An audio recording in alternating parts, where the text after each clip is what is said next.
Semana passada iniciamos uma sequência de 2 estudos falando sobre casamento e semana passada, dia 12, dia dos namorados, e hoje já uma semana posterior, nós estamos... Vai cá, não tá errado esse negocinho, hein? Mas tá bom, passa aí, Gui. Coisa feia. Isso aí é outra data. Nós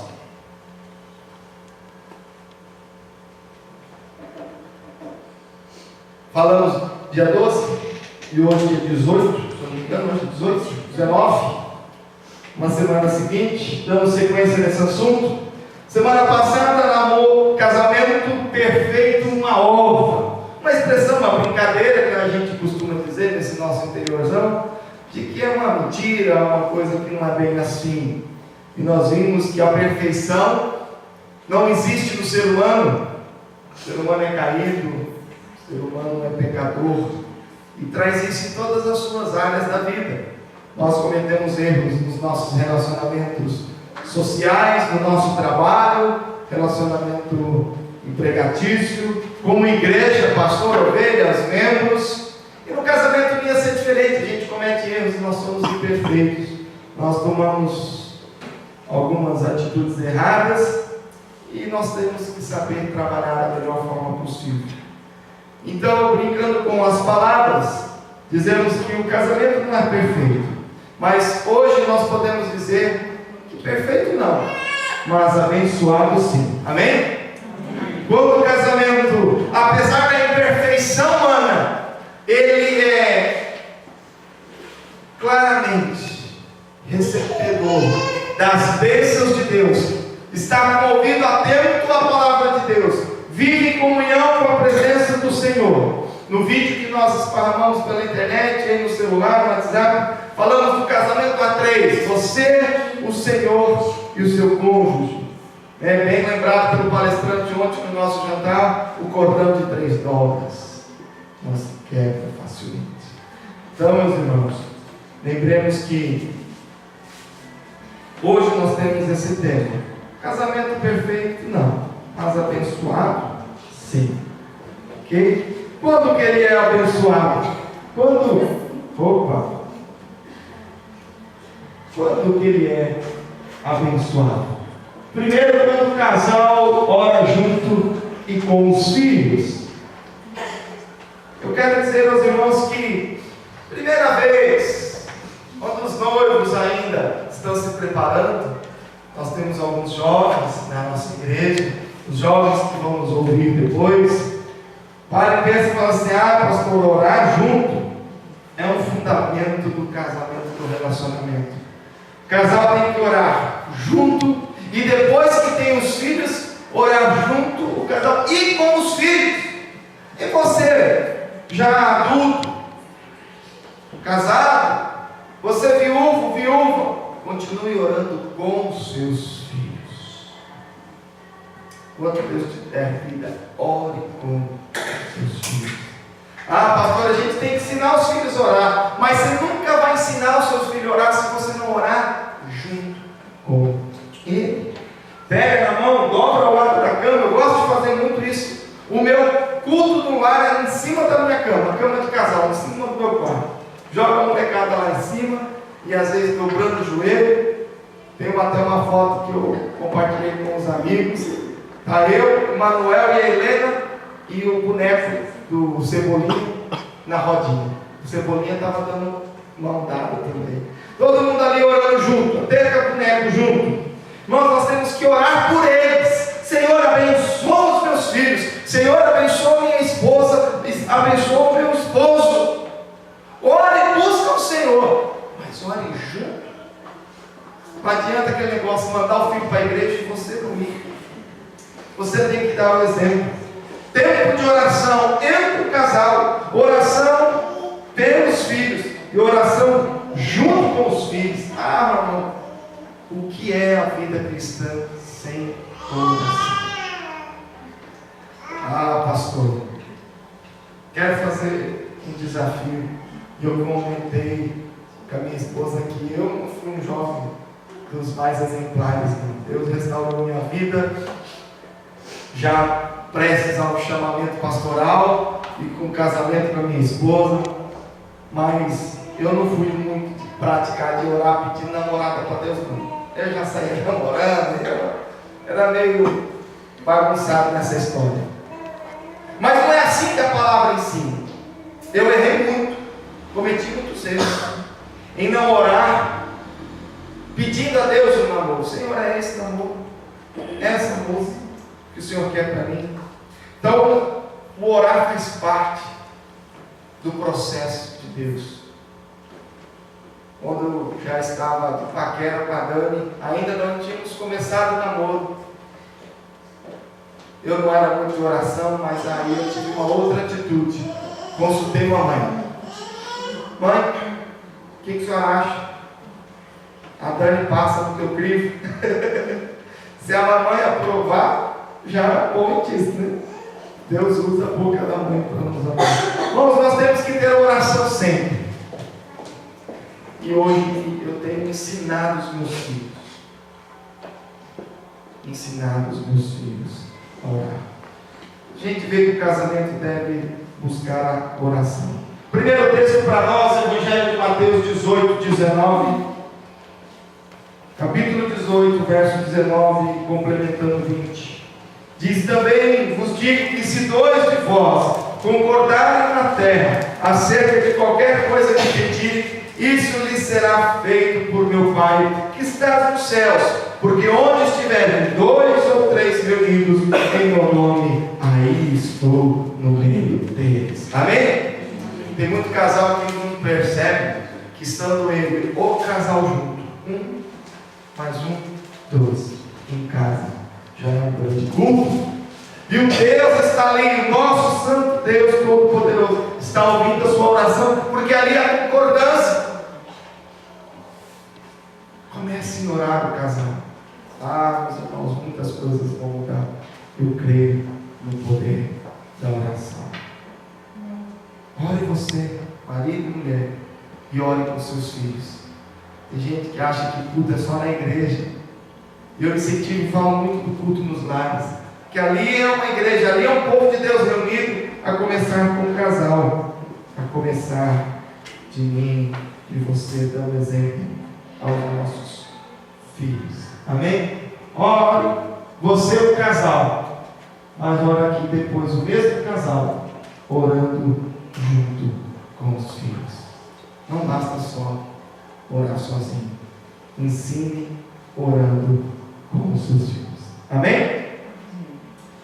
Outra coisa importante para a vida conjugal é quando o casal tem papéis e funções acertados. Eu gosto muito dessa foto. Olha lá, a mulher ajoelhada com vestido de noiva e o marido, se não tiver gráfico, pelo menos vai entender que é um bom marido, né? Também o amigo dele ali. Mas a ideia dá a entender ali que o marido estaria grávido, né? Eu acho que as coisas estão invertidas.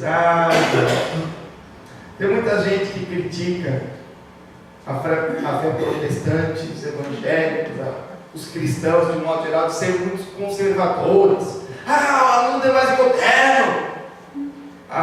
Não sei se essa modernidade atinge todas as áreas, em todas as coisas da nossa vida.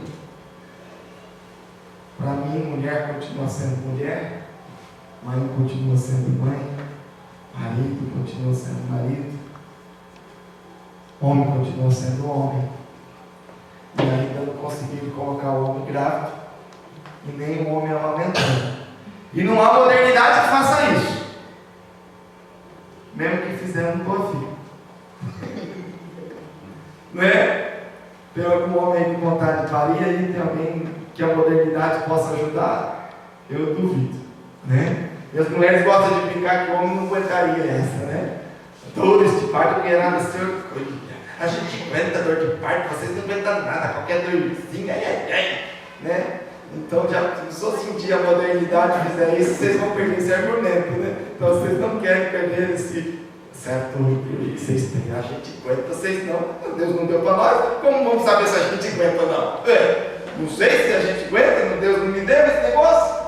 Mas bem, irmãos, será que é uma questão apenas de modernidade? Nós somos antiquados, os cristãos são conservadores demais para as coisas novas do mundo? Vamos aceitar as coisas. Vamos caminhar. Quando o casal tem papéis e funções acertados, quando e onde cada um sabe quem é diante de Deus e diante do seu cônjuge, seu marido, sua esposa. Quem é você diante de Deus? Sou um ser humano, a imagem e semelhança de Deus. Sou criatura de Deus. Sou salvo em Cristo Jesus. Sou escolhido por Deus. E diante do meu esposo, de minha esposa, quem eu sou?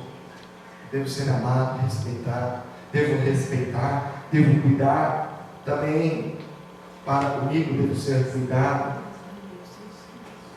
Quem eu sou diante do meu esposo? Quem eu devo ser diante da minha esposa?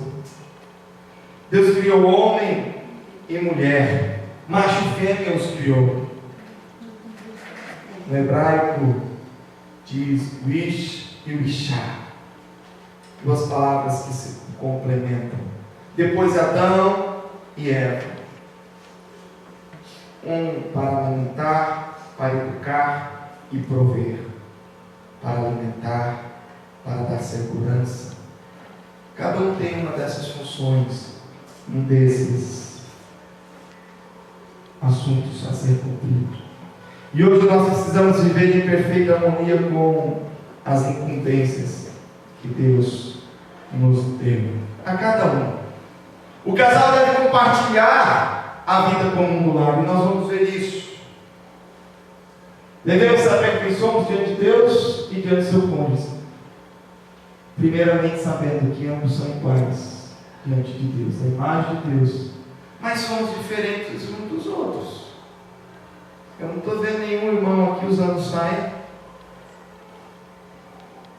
E apesar de algumas irmãs também usar calça jeans, mas nenhum usa calça jeans masculino, com seus detalhes e brilhos e cortes.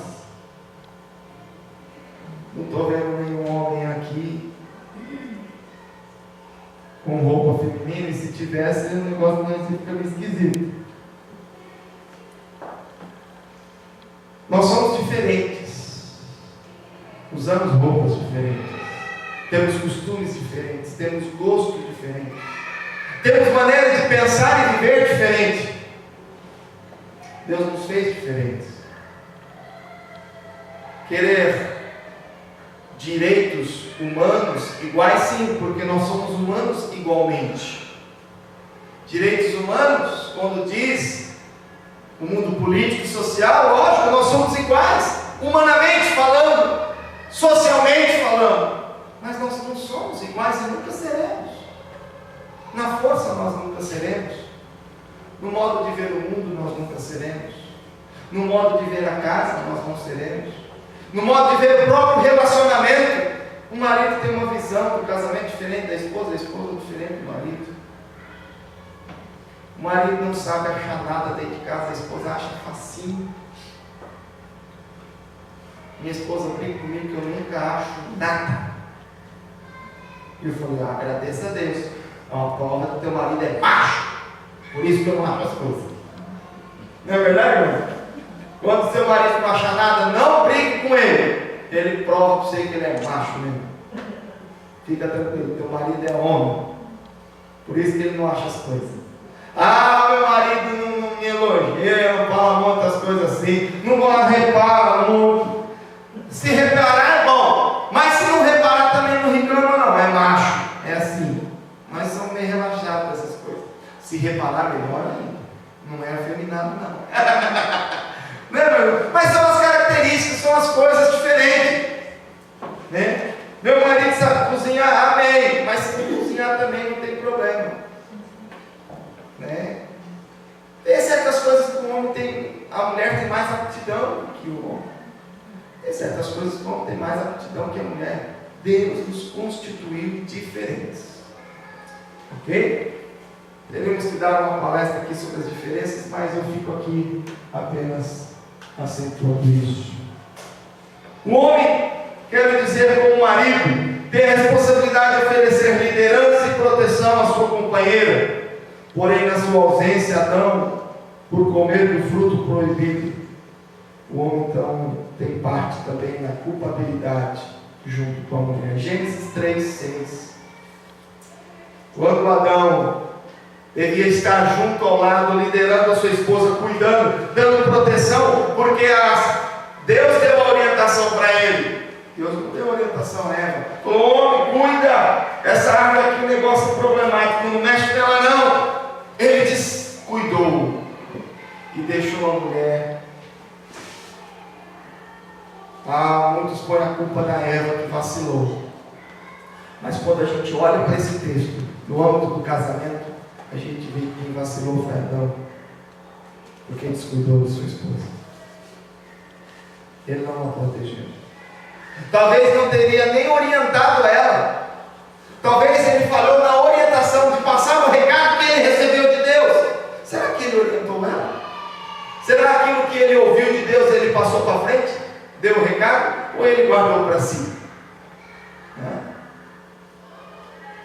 Talvez quando Eva traz para ele o fruto mordido, ele fala: esqueci de dar o recado. Tem homem assim que esquece de dar recado? Você conhece algum marido, pai, filho, dá recado lá para o outro fulano e ele não deu recado? Esquece. Eu costumo usar papelzinho e celular, porque mulher manda nos dar para não esquecer.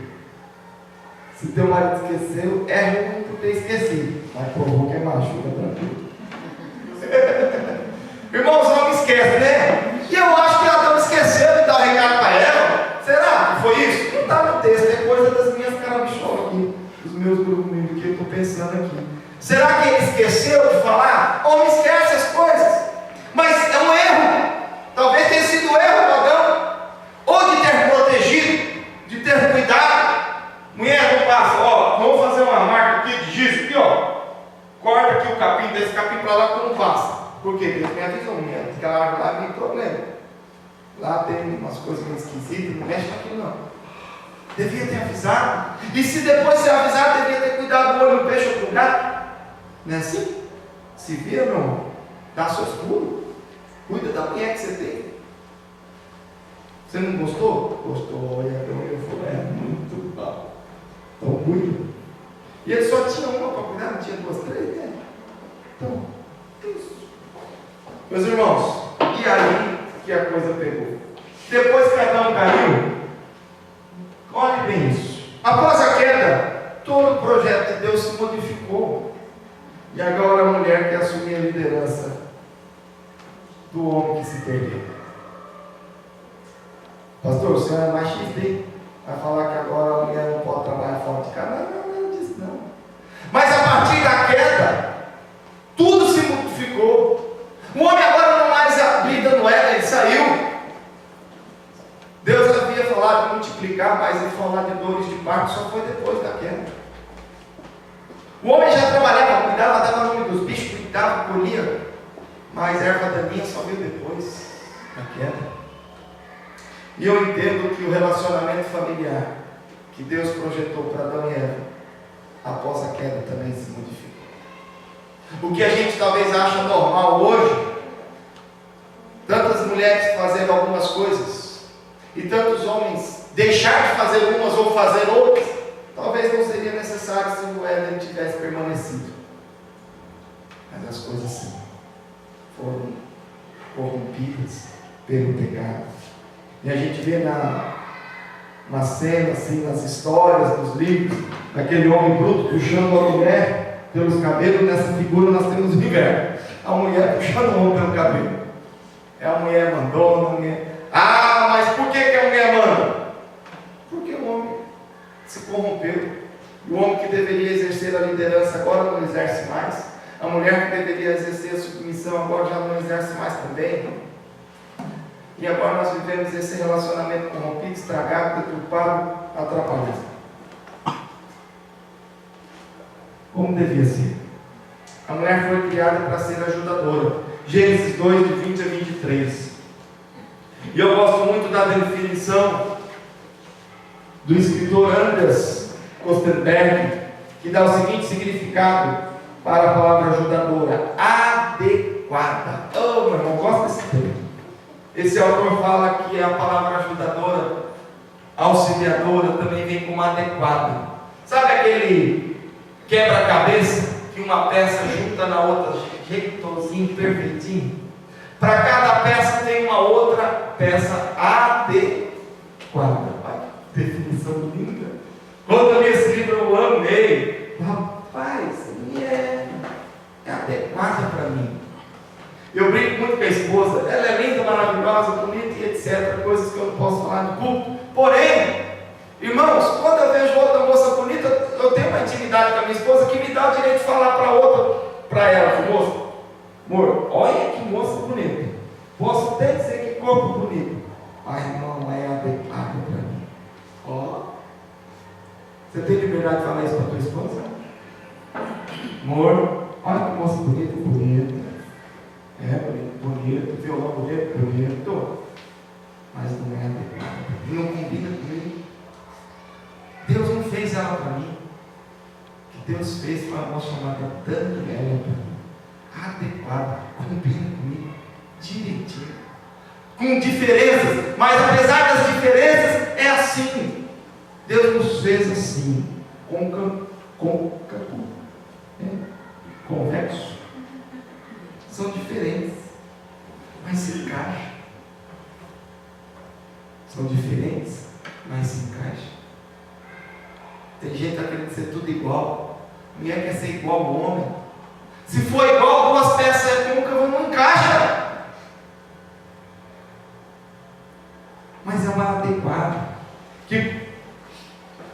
Adequada na procriação, na sujeição na terra. Deus falou para os dois crescer, multiplicar e sujeitar a terra. Quando Deus fala para administrar a terra, falou para os dois juntos. Então, para administrar o meu lar, eu preciso da minha esposa, porque sozinho fica mais difícil. Para o trabalho, eu preciso muitas vezes da orientação, da dica. Opa, faz isso também. Você não devia ter feito aquilo. A esposa orienta a gente, ajuda. Ela é quem suprirá suas necessidades de companhia com funções diferentes. Mulher, não queira ser homem, achando que ser igual ao homem você terá maiores direitos. Faça isso não. A mulher é bela, bonita, sendo mulher e sendo valorosa, como auxiliadora. O feminismo estragou muitas mulheres dos nossos dias.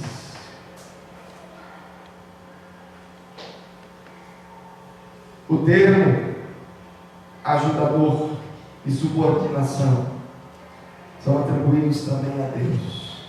Ficou termo, né? O texto ali, mas termo. Depois me corrige lá, viu, Titi? O termo ajudador, Deus é aquele que ajuda o seu povo, que cuida do seu povo. E o Senhor Jesus é aquele que se subordinou ao Deus Pai e se tornou em forma de homem. Quero dizer para essas mulheres que muitas vezes têm batido a cabeça com esse negócio de ser submissa. O exemplo maior de submissão foi do Senhor Jesus. Ele nunca foi capaz de ninguém. O maior exemplo de subordinação foi o Senhor Jesus, subordinado a Deus Pai. Cumpriu a sua ordem e por isso foi exaltado. Por que subordinação? Subordinar e ajudar são atitudes dos imitadores de Cristo. É um ato sublime, e é um ato cristão, e é um ato para homens e mulheres. Ô pastor, calma aí. Não é para as mulheres ser submissas aos homens? Mas o marido também tem que ter uma atitude de ser submisso à esposa e a Cristo, porque é uma atitude cristã. É uma questão mútua também. Não é só a esposa ser submissa ao marido em tudo, mas por que o marido não pode às vezes se submeter à palavra da esposa por amor? Como é a palavra ceder? Negar a si mesmo. Negar o seu eu por amor à sua esposa, e a esposa negar o seu eu por amor ao seu marido, porque ninguém quer negar mais nada. Não, eu não posso negar, porque senão manda em mim. E ninguém manda em mim. Ô meu irmão, isso não é atitude de cristã, de quem tem amor ao próximo, ao marido e à esposa. Se você pensa a esposa como assim, não, eu não posso me submeter, senão ele vai pisar em mim, eu não posso deixar ele mandar em mim. Se ele tem o pensamento de mandar em você, esse homem não é de Deus. E se você tem esse pensamento que não deixa ninguém mandar em você, que você não vai se rebaixar, você também não é de Deus, não. Vai se converter. Ninguém manda em mim. Quebra esse narizão, quebra esse orgulho, quebra essa serviço. Porque é assim que Cristo nos ensina. Sujeitar-nos uns aos outros é o mandamento da comunidade, de viver em comunhão. Sujeitar-nos uns aos outros. Por que tanta dificuldade de entender submissão? Se é um mandamento de Cristo para nós? Por que é isso? Não é a subordinação de humilhação, mas é a subordinação de amor ao próximo, a começar pelo seu marido, a começar em casa, um ao outro. E eu digo que amor ao próximo, e o mais próximo é o próximo do seu marido, é o próximo da sua esposa. Negue a si mesmo, né? Subordine-se uns aos outros, marido e mulher, estejam os dois na mesma missão. Quero trabalhar o texto também com os irmãos de 1 Pedro 3,7, que diz, mas especificamente aos maridos. Ah lá, os maridos. Muito gostoso esse texto que fala assim: vós igualmente vivei a vida comum do lar com discernimento. Por que Deus nos fez diferentes? Nós somos seres humanos iguais. Deixa eu voltar nesse texto. Somos igualmente criados à imagem e semelhança de Deus, estamos juntos com o Senhor. Por que ele fala, marido, vós igualmente vivei? A igualdade, marido, esposas, com discernimento. E a palavra, está passando demais aqui.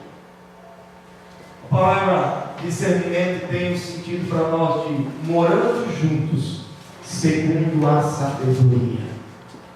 Marido, buscar a sabedoria. A exemplo do rei Salomão, que pediu sabedoria para governar. Tem gente querendo governar sua casa no autoritarismo e não na sabedoria de Deus. Eu mando, ela obedece. Teve um rapaz para mim que falou assim: pastor, eu vou separar de minha esposa. E ele, por quê? Porque toda vez que eu mando, ela não me obedece. E eu tenho que mandar, ela tem que obedecer. E se ela não me obedecer, então vai embora. É assim, eu mando, ela obedece. Meu irmão, você quis exercer o seu relacionamento através da autoridade, faltou sabedoria. Talvez se pelo mandar não funcionou, tinha que ser pelo convencimento, pelo carinho, pelo amor. A autoridade não basta ser dada, ela tem que ser conquistada, né? Ninguém que é colocado como autoridade sobre a tua vida vai exercer autoridade se os seus subordinados não entenderem, não aceitarem essa subordinação, não vai funcionar. Nem o técnico de futebol lidera os seus jogadores, quando os jogadores não gostam daquela liderança e não funciona, aí a gente vê tanto técnico rodando por aí. Nós temos que exercer juntos com sabedoria. Minha esposa, vamos orar, como acabamos de falar, vamos orar juntos, pedindo para Deus sabedoria, para a gente cuidar da economia de casa, que nós não estamos dando certo. Esposa, vamos orar juntos, vamos pedir sabedoria para educar nossos filhos, que esse menino está tripulando a nossa vida, nós estamos ficando nervosos, estamos perdendo os outros. Vamos orar, pedir sabedoria. Mas cabe aos maridos, Deus dá esse ensinamento, pede aos maridos, busque sabedoria para cuidar do seu lar. Pedro está pedindo para que os maridos saibam viver com a esposa segundo a sabedoria intelectual e sentimental. A sabedoria cristã é a sabedoria do amor, que dá sentido para a vida. A sabedoria é tratar a esposa com dignidade. A palavra grega ali, conferindo honra. Honra a esposa. Honrar a esposa. Não só como flor, uma coisa delicada, amada, mas o marido sabe, honra sua esposa, por ter sido ela a privilegiada por gerar os filhos, cuida dele, passa a roupa dele, faz comida para ele, e ainda não presta. Poxa, quem presta então? Faz greve lá em casa, para de passar, né? Para de passar roupa, para de cuidar da roupa dele, faz comida não. Aí vai falar, aí, tá vendo? Não presta. Aí não presta, não, meu irmão. Ué, como um ser humano desse, uma esposa dessa não presta? Casou com você, feliz. Ama tudo, cuida de você. Então nós temos que cuidar e honrar essa esposa. Sábio é aquele que honra o outro, que respeita o outro. A sabedoria não é conhecimento de livros, isso é intelectualidade, é inteligência, acumular conhecimento, acumular informação. Mas o que faz com tanta informação?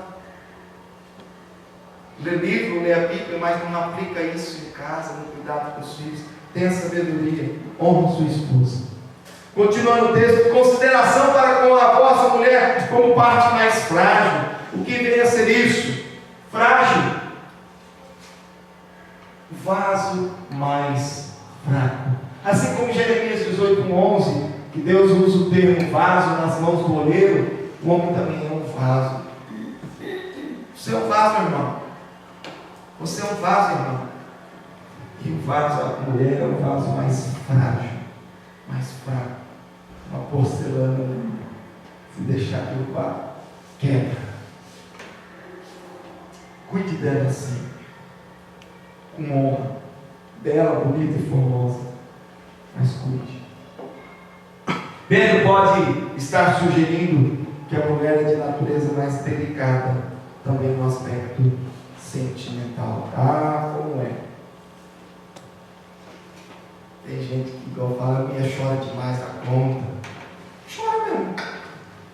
Porque Deus fez nós, seres humanos, dignamente iguais, mas diferentes.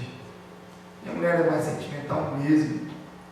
É bom para equilibrar esse homem duro, casca grossa, bruto. Precisa um pouco de amor nesse casamento. Aprenda, marido, a chorar também junto com sua esposa.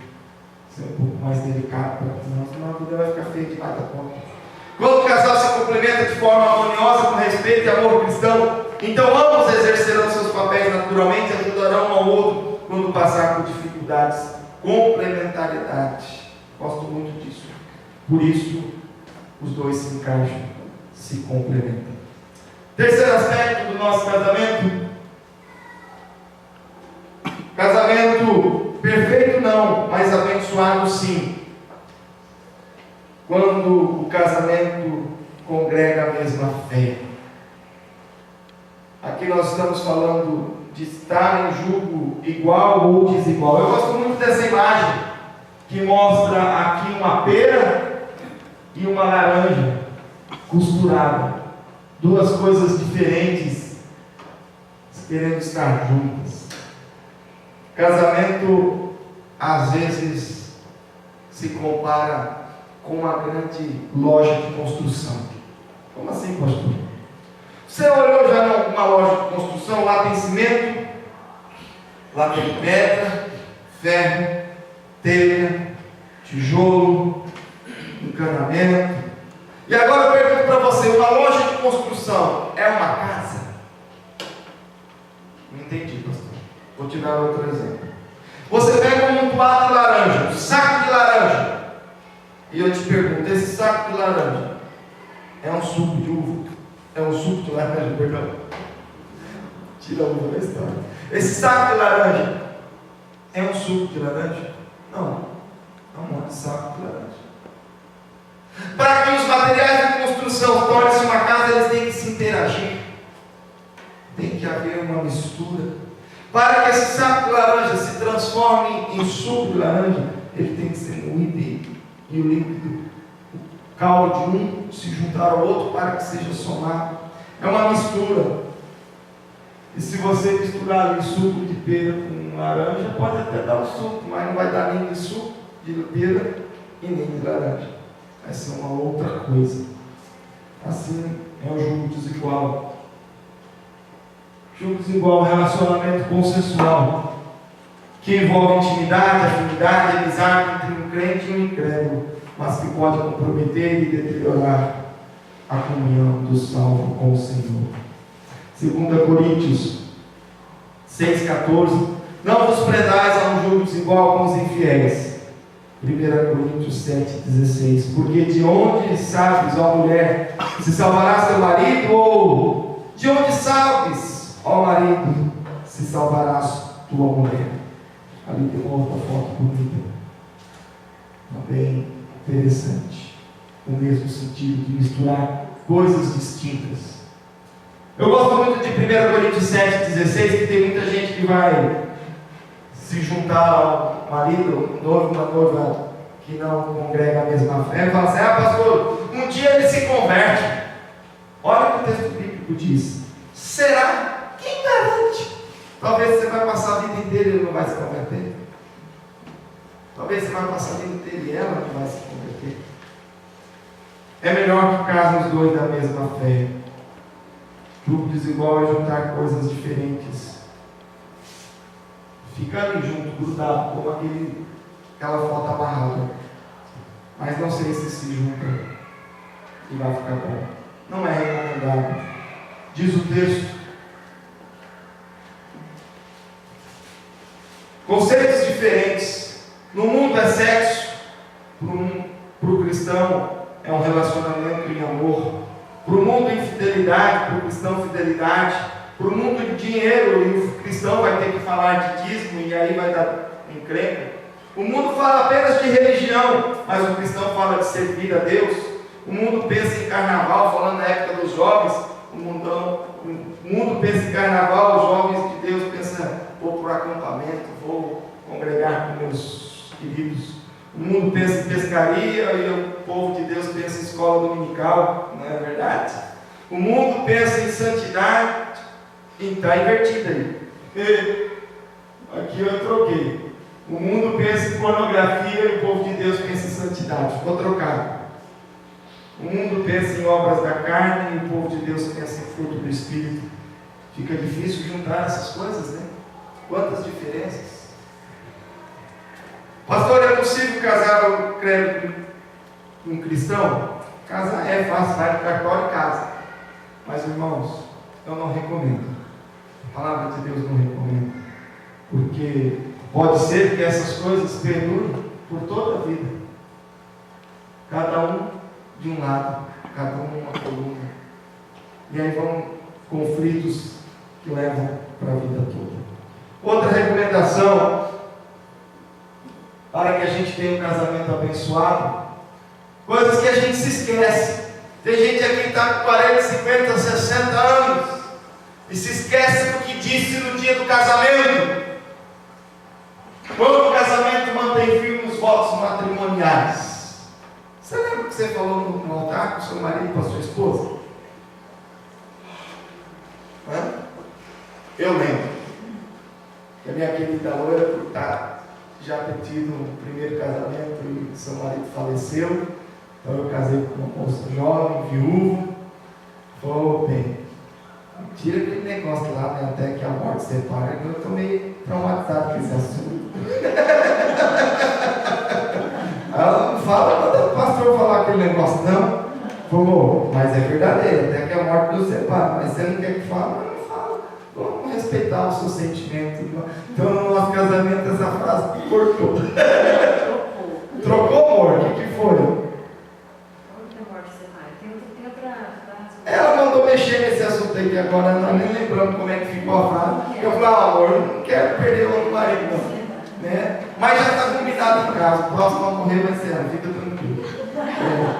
O próximo a ser viúvo vai ser eu. Ela já foi viúva uma vez, agora vamos trocar. O próximo a ser viúvo vai ser eu, né? Já está combinado. Ela vai ser viúva 2 vezes e eu nenhuma. Que coisa injusta, né? A próxima quem vai ser viúvo sou eu. Bom, combinado. Irmãos,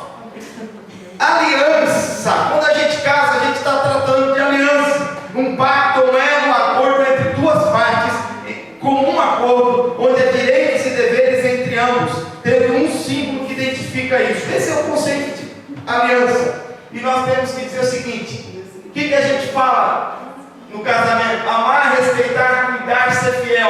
Onde? Na alegria ou na tristeza? Na saúde ou na doença? Riqueza ou pobreza? Tem tanta gente que casa só na riqueza, e depois, quando começa a ficar pobre, abandona. Tem gente que está com saúde perfeita, bonita, é jovem, e depois o marido, a esposa fica doente, abandona. Abandona um hospício, abandona a casa de idoso, abandona, larga para lá, como se fosse qualquer coisa. Perdeu o significado, só porque agora está enfermo. Honra o marido e a esposa até o dia que Deus levar, irmãos, em nome de Jesus. Na alegria, está tudo bem, está feliz. Aí vem alguma tristeza, você já não presta, você não vale mais nada, só é infeliz, etc. Mas nós temos um respeito. Valorize, irmãos, os seus votos matrimoniais. Crie uma atmosfera de segurança. Meu amor, eu te prometi. Eu fiz um pacto contigo. Eu prometi cuidar de você até que a morte nos separe. Eu prometi cuidar de você na saúde. E se você estiver doente, eu vou cuidar de ti também. Prometi cuidar de você se não estiver bem. Se não estiver desempregado, nós também vamos junto para debaixo da ponte. Nós vamos junto. Você não vai sozinho, não. Eu espero que você me deixe sozinho também. Vai comigo. Seja um homem ou mulher de palavra. Seja uma palavra assim, sim ou não. Assumam. A gente não fala que tem que assumir a palavra. Aqui eu quero apenas ilustrar um desenho. Quero ler o que está, talvez você não esteja lendo no slide. Diz assim essa brincadeira aí, quero apenas divertir um pouco. Você promete amá-lo na saúde e na doença? A moça respondeu sim. Você promete amá-lo na riqueza e na pobreza? Sim. Você promete pedir sua própria batata frita se você quiser, ao invés de falar que não quer, e quando ela chegar, você come metade da batata do seu marido? Espere. Quem escreveu esses votos? Não, só responda a pergunta. Não fala mais nada, só responda. Ele mudou aqui, né? Promete pedir sua batata frita e na hora que chegar, não come a minha. Coisas que, brincando com o voto. Irmãos, depois que está dito. Se ela disse que não vai comer a batata frita dele, ela não vai poder comer, porque ela prometeu. Se prometeu ir até o final, vai até o final. Tem que honrar. Não é verdade? Na saúde ou na doença.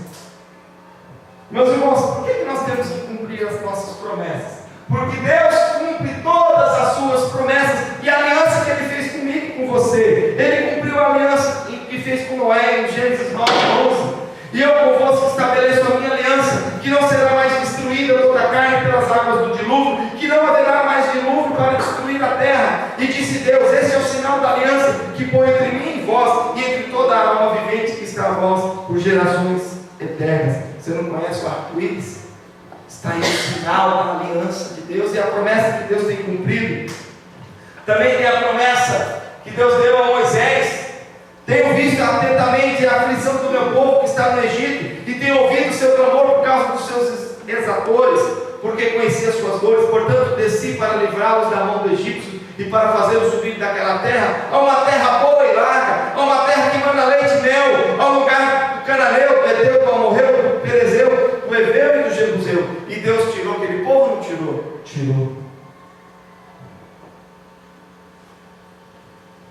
E Deus disse assim, Gênesis para Noé: então me lembrarei da minha aliança. Olha, Deus fez uma aliança e não se esqueceu dela. E disse Deus: esse é o sinal da aliança que põe entre mim e vós, e entre toda a alma vivente que está convosco por gerações eternas. O meu arco tenho posto nas nuvens.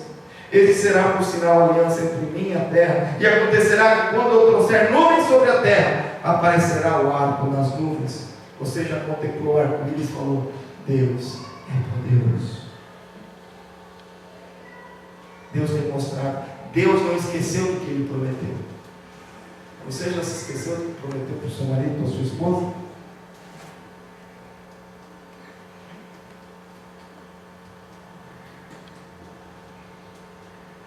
Ixi. Vamos passar aqui. que eu me perdi aqui no slide. Esbarra a mão e o negócio vai embora, né?